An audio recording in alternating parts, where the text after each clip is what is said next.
Well, we're on our way to the narrow gauge convention. Finally, my goodness, it's been Finally. like Christmas. Jeez. We've been looking forward to this for quite a while. Oh, I know. Like Sacramento. Here we come. Here we come. This is going to be fun. Yes.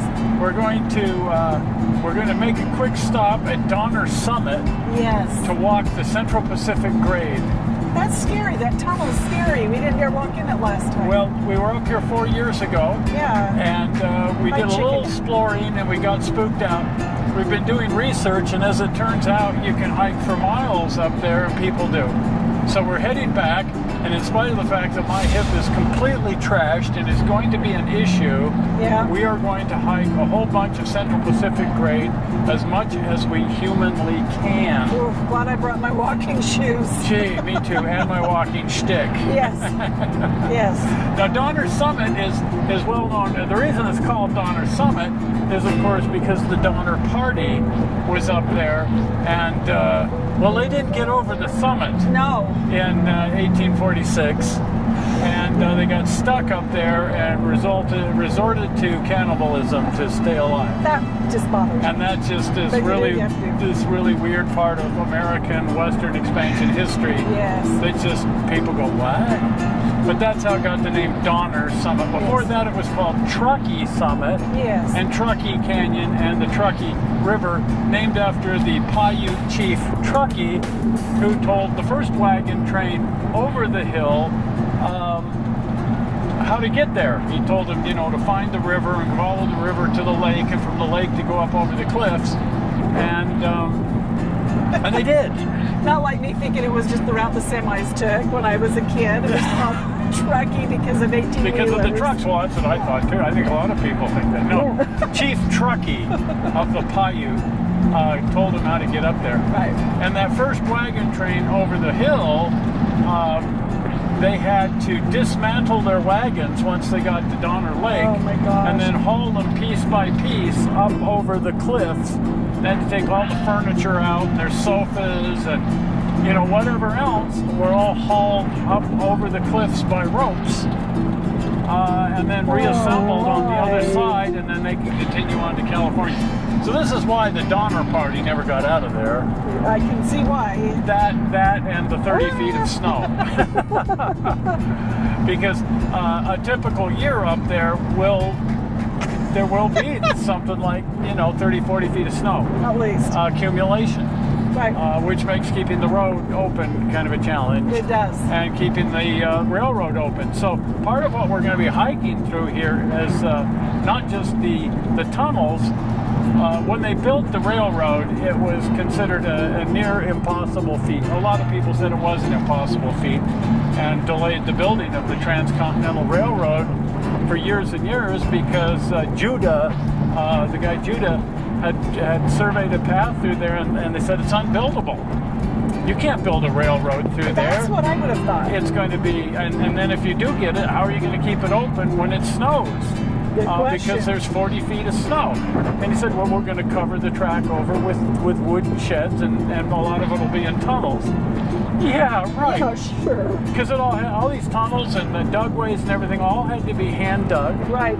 Hand dug and blasted out with black powder. There was no dynamite, and that didn't work. So they bought nitroglycerin. Well, you don't just haul that stuff up there by rail. No. Well, 2,000 people lost their lives. Yeah, and so what they finally ended up doing is hiring a chemist and setting up a little tent, and wherever they were digging the tunnel, he'd make the nitroglycerin right there.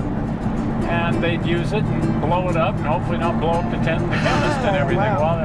Well, yeah, no kidding. Just an absolutely insane, impossible feat building this up over the top that way. Yeah. And they did it. They did it. They did it. And this is before all the Colorado, this was the first railroad through the area. So there were no railroads in the West until the Central Pacific started building in the Sacramento Valley. And then even they built for years before they got to Auburn, and they were staring up at these mountains going, what's that? And that stopped them for years until funding and the government and blah, blah, blah. But eventually, yeah. They built a railroad right over the Sierra to Reno. Yeah. Go figure. That is so neat. Isn't that incredible? Just interesting history. Just interesting. So check this out. So here we are in the Sacramento Valley in the 1870s. Wow, time travel. But can you imagine how amazing it was for these people to suddenly be able to buy a train ticket to New York or Chicago? It was the beginning of an era. Holy cow. Now, if you wanted to go west, you had to take this railroad, the Western Pacific, kind of a sister railroad to the Central Pacific. Originally, the Transcontinental Railroad only connected to Sacramento. I guess they called that the West Coast. But there were tracks being laid everywhere around Sacramento. It was just becoming the transportation hub of America, or at least Western America. And that was making it very, very, very profitable for some of these store owners and people. Now, one of the coolest things about Sacramento is the old part of the town survives. That is right. They moved the city because, well, this area floods a lot. Oh, dear. The upside is it's still here and we can enjoy it. Well, today's screwing around involves walking the old grade at Donner's Summit. Oh, I hope we've got our shoes with. Oh, my. This was the primary reason they said there couldn't be a transcontinental railroad. The rest of the country was pretty easy to bridge, but there were people saying, you're never going to be able to build a railroad over the Sierra Nevada mountains. It just simply can't be done. But they did. Yes, perseverance. Improbable, but there it is. They built it, finishing it in 1867. Wow. Let's keep in mind they were digging with picks and shovels. That's what they had. This was all built by hand. Later on, they did have nitroglycerin, but in the beginning, they had shovels. Oh, gee. And in 1867, there it is, the very first train to cross the Sierra Nevada mountains. Look at that. And what a beautiful locomotive. Oh, it is. It's got rounded corners on the cab. Oh, dear. They must have pulled out their most beautiful locomotive for the inaugural run, but how neat is that? That's awesome. I'd love to model that if I could figure out what it is. Well, here's our jumping off point, Donner's Summit, up above Donner Lake. There's a road up here, the old US 40 that was put in the early 1920s, so you can drive right up to the grade, which we can see right along here, the old original Central Pacific grade. On closer inspection, you see it's not really a grade, it's a cement pillbox. Oh, man. It's all under snowsheds. It's all inside to protect it from avalanches and so on. The original snowsheds were all built in the 1860s out of wood, and they were upgraded into concrete years later. Now, when I was just a Bubba's, a little kid, there was kind of an attempt at recreating the Donner Party. A train bound for San Francisco got stuck behind an avalanche. That looks a little too real for just a reenactment. Oh, my. And these people were stuck up here for days. I understand they were asking anyone that could to lend a hand in the dining car. Finger sandwiches. Finger food. Anyway, fortunately, they were all rescued after a few days. But it shows the need to keep this track free of snow. Wow. Which up here, the winters are like 8-9 months long. I mean, seriously, there's snow. They are. Almost the whole year. And here's how we were able to get up here. US 40, that was built to take the place of the old original Lincoln Highway. It was built in the 1920s. And now it's maintained as a historic scenic bypass. It's nice, too. It's beautiful. They shoot a ton of car commercials up here because it's just spectacular. But from here we can see our goal, the original Southern Pacific grade. Well, for, 130 years something, this was one of the busiest lines anywhere in the world, when finally the Union Pacific decided that they were going to abandon the section directly over the summit. It was just too much trouble to try to keep this thing open. Okay, now here's what we can glean from Professor Google. Here we have Mount Judah, Donner's Summit, where the railroad originally ran, And here we can see the original route marked in yellow through the whole series of tunnels, including the Summit Tunnel, Tunnel 6. And in 1991, the Union Pacific bored a tunnel straight under Mount Judah for almost 2 miles, bypassing all of this section over the summit. Which, of course, is the only reason that we can come up here and hike this line. You can't hike an active line, for crying out loud. Here we can see the west portal of the new tunnel, not that far away from west portal of the old original Summit Tunnel. And here we can see the east portal coming out just 10,000 feet further down the track. And we can see the old original grade passing over the top of the new portal. The old grade is now used as the access road and, of course, a hiking trail. Yep. Well, you ready? I'm still scared to walk back there. Well, anyway, here we go. This is tunnel number 6, which is 1,659 feet long. Ooh, about 1/3 of a mile-ish? Oh, my. Yeah, it was built in 1876 and 77. Took 14 months to hand dig it. Oh, my. They sped the process up by boring a center shaft down through the middle, and then that way they could work 4 faces at the same time. And in spite of that, it still took over a year to dig this tunnel.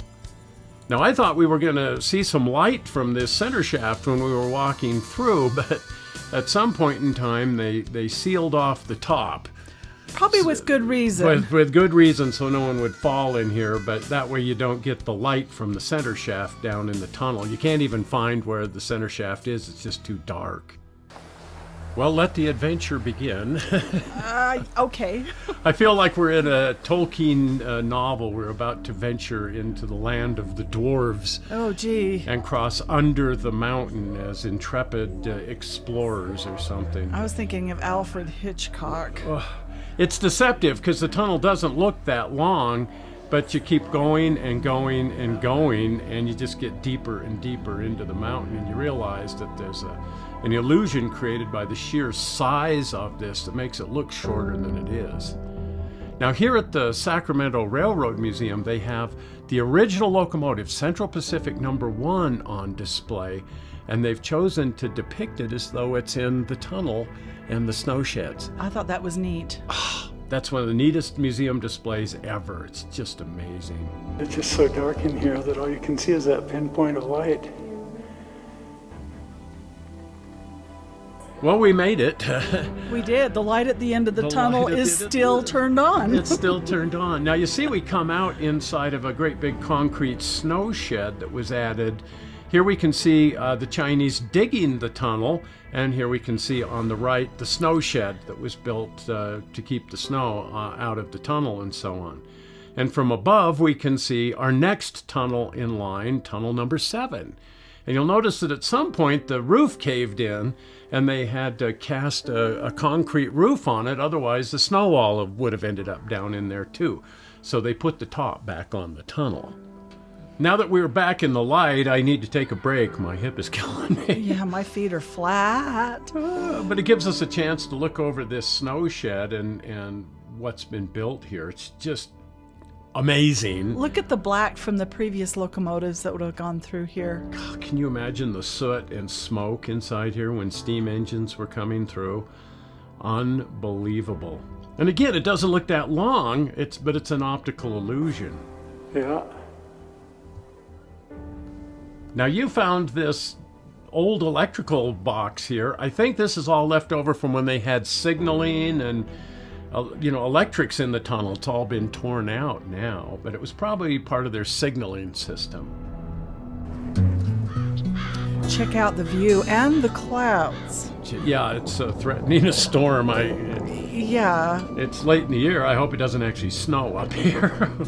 But in the meantime, we can enjoy a break here at the end of the tunnel and then proceed on to tunnel number 7. I was pleasantly surprised to see that you can still find bits and pieces of the old wood snow sheds up here after all this time. Pretty cool. This line was in use until the 1990s. So here's a picture from the late 1980s of Amtrak coming through tunnel number 7. How about that? That's neat. I wish we could go back and ride it. Me too. Well, being that this is essentially a rail trail these days, you sure run into a lot of people up here. Even school kids. School kids, everybody's up here hiking, so it's a very, very popular hike in spite of the fact that most of it's underground. Tunnel number 7 has also become something of a bat cave. It's all Yes. A lot of little bats in there.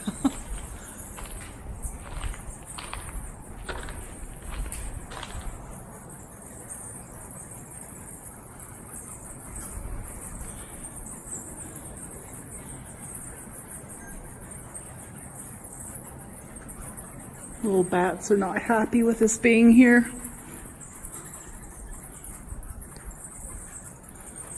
Now, just beyond tunnel number 7 is the China Wall. Isn't that cool? It's an amazing retaining wall. It's actually a much larger structure than we can see from this angle.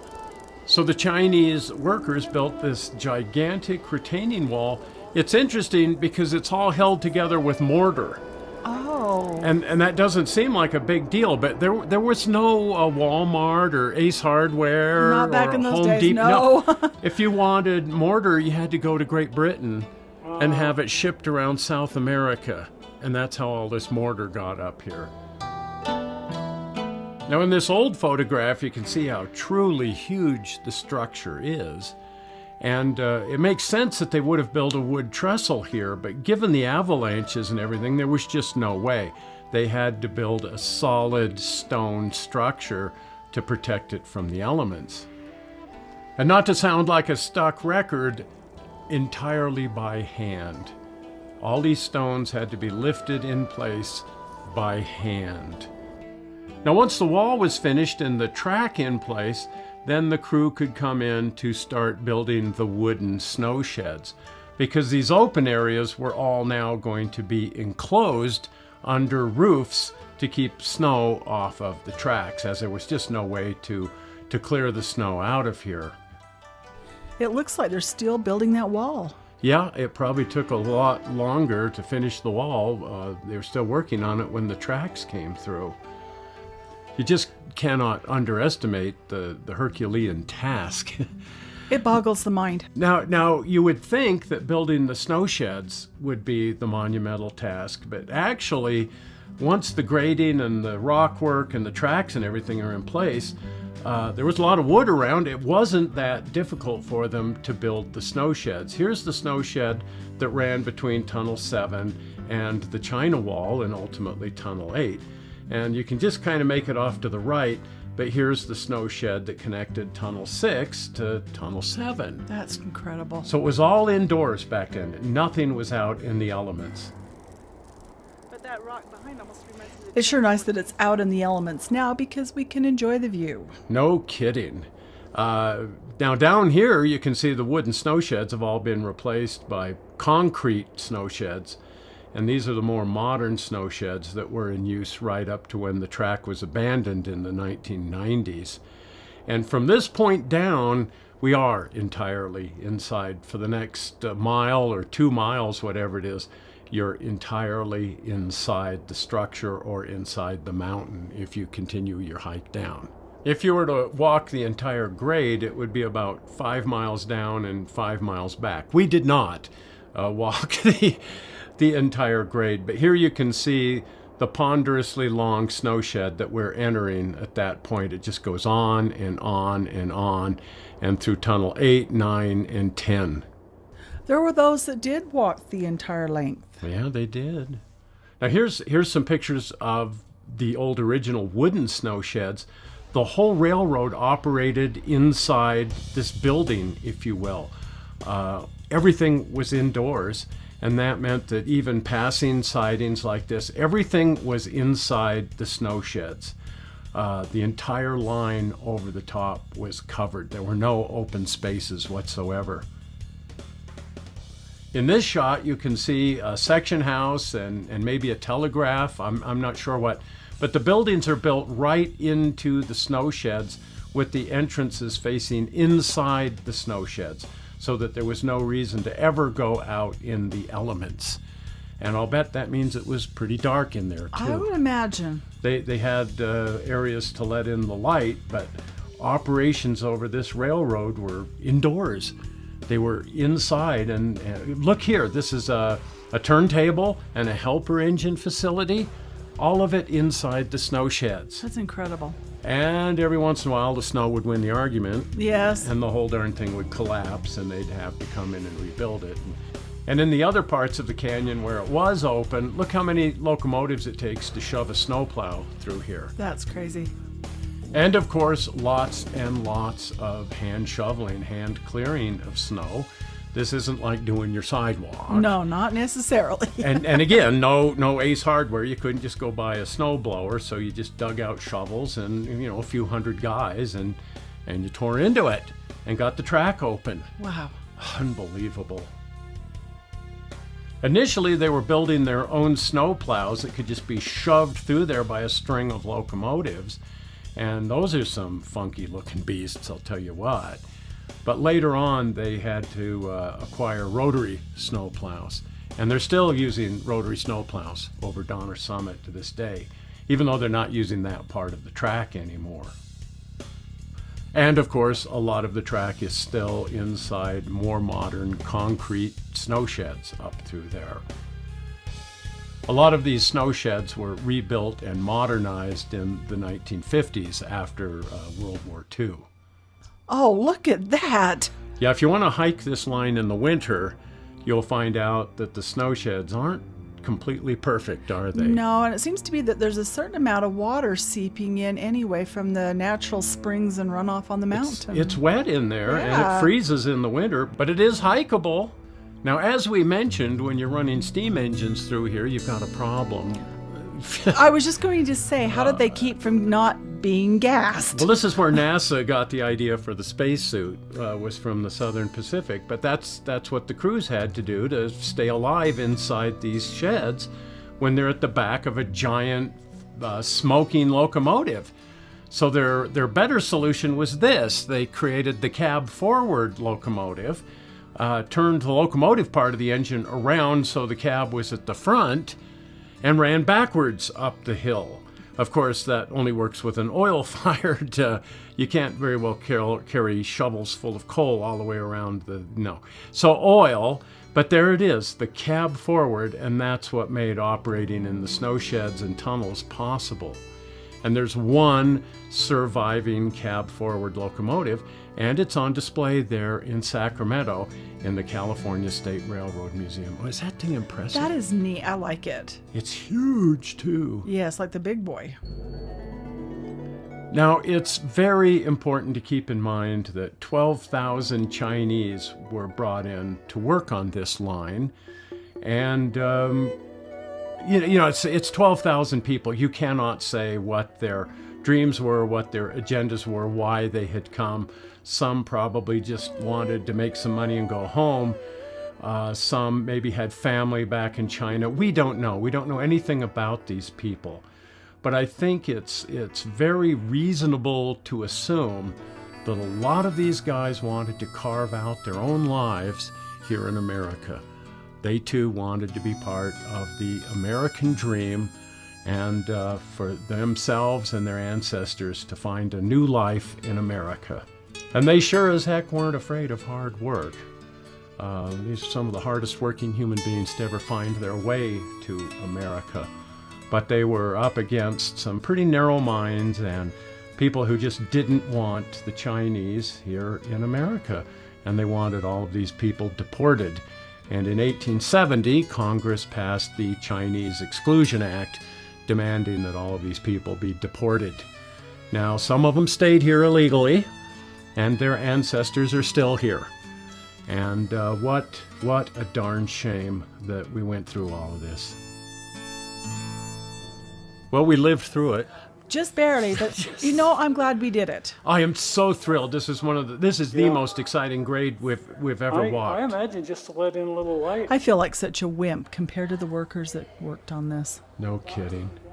Oh my gosh, I was in so much pain and so tight. We were beat. We were beat to death. We were done. Yes, but what a good feeling. What a day out. That is some screwing around. Well, that is some significant grade. That is some fun. Wow, and we did it. We did it. We did it. I didn't cry or get scared and run out of there. I was in a lot of pain. All the way back, it's like 100 more feet to the car. Yeah. 50 more feet to the car. 2 more feet to the car. Yeah. I was this bad hip is driving me nuts. Yeah. Anyway, we survived it, and it was fun, and it was wonderful, and it was great. Now you may have noticed in this one picture here. Do you see this road right here? This little dirt sketchy road. That is the Lincoln Highway. Isn't that weird? I spotted it. It was like supposed to be the Lincoln Highway. I'm like, no way. What? And then there's a sign.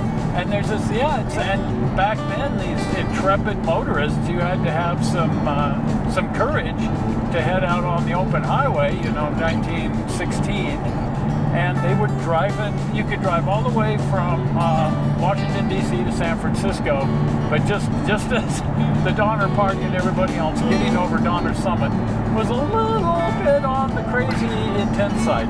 Imagine that, yeah. Imagine that. So, and then what we found, this is neat. This is a picture of a bridge on the Lincoln Highway, and of course the tracks are in a snow shed over the top of it. Mm-hmm. But here's that same bridge.